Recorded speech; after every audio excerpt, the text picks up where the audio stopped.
14 चिरां दुवार समस्तियाव आंनि नाम सिखारदों होननाया बियो बेलेग खोथा खिले तार मुखर परा हयने নহয় ता स्वयं तेखेदे बक्तव्य दिसे प्रेस मिटर আগত যে हेलो खुलुमबाय नमस्कार आपनालोके চাই আছে বরণী রাহুল ইউটিউব চ্যানেল তো গাইস आपनालोके জানে যে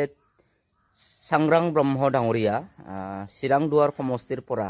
यूपीपीएल प्रार्थीर तरफर परा तेखेदे टिकेटर परा बंचित हल आरो এতিয়া তেও নির্দলীয় ভাবে মানে প্রতিদ্বন্দ্বিতা করিব বলি গম পাইছো তো জিকি নহক চিৰাং দুৱাৰ সমষ্টিত এই যে सांग्रां ब्रह्म ডাঙৰীয়া প্ৰথমতে ইয়াৰ আগৰ যেটো স্টেটমেন্ট এটো আপোনালোকে চাই লব তো প্ৰথমে তেও কি কৈছিলে এতিয়া তেও কি কৈছে 14 चिरां दुवार समस्तियाव आंनि नाम सिखारदों होननाया बियो बेलेग खोथा आङो कुनु टिकेटनि कुनु बेलेगनि आङो दाबिदारबो नङा आङो जास्ट पाब्लिकनि थाखाय खामानि मावबाय थादों आङो पाब्लिकफोरनि सुख दुख दांनाय उखैनाय तो আপোনালোকে सांग्रां ब्रह्म ডাঙৰীয়া যে স্টেটমেন্ট এটো শুনিলে হয় দেখিলে তো তেখেতে যেতিয়া মানে চিৰাং দুৱাৰ সমষ্টিত ৰাইজৰ হকে ৰাইজৰ বাবে কাম কৰি আছিল আৰু তেতিয়া যি ধৰণে তেও মানে বক্তব্য ৰাখিছিল সেই সময়ত মানে কৈছিল যে মিডিয়াৰ আগত যে তেও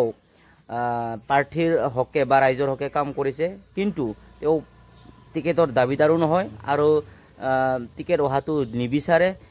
এনে ধৰণে তেও বক্তব্য ৰাখিছিল কিন্তু এতিয়া হঠাৎ তেওঁৰ সুৰ খলনি হৈ গল তো সাকে তেও টিকেটৰ বাবে কাম কৰি আছিল সেই চিৰাং দুৱাৰ সমষ্টিত কিন্তু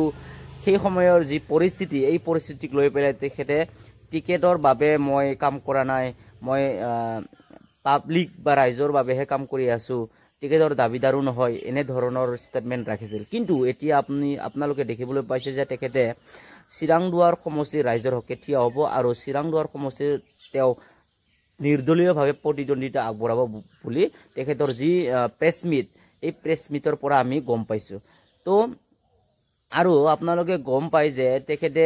টিকেটৰ পৰা বঞ্চিত হোৱাৰ পিছত কি কথা কৈছে ৰুলিং গভৰ্ণমেণ্টৰ ওপৰত বা ইউপিপিএলৰ যি গভৰ্ণমেণ্টৰ ওপৰত তেও ষ্টেটমেন্ট দিছে আপোনালোকে নিশ্চয় গম পাইছে ইউপিপিএল চৰকাৰৰ আহাটো বহুত টান এতিয়া বহুত টান তো গাইজ सांग्रां ब्रह्म ডাঙৰীয়া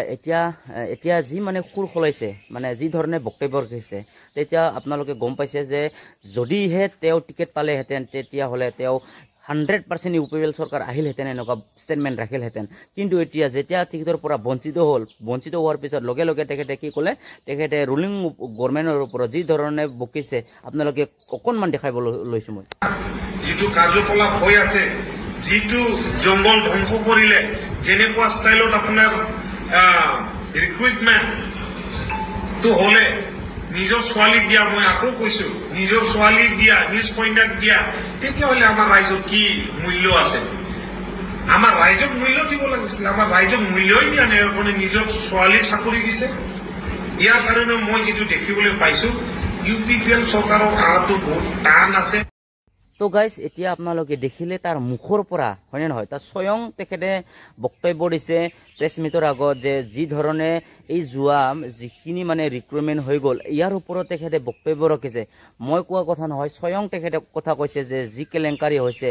ইয়াৰ ওপৰত তেও প্ৰেছ মিট দিলে বা ৰাখিলে আৰু যদিহে টিকেট পালেহেঁতেন তেও তেনেকুৱা নকলহেঁতেন আপোনালোকে বিচাৰ কৰক কোন সঁচা কোন মিছা হয়নে নহয় আপোনালোকে কমেণ্ট ছেকশ্যনত জনাওক सांग्रां ब्रह्मই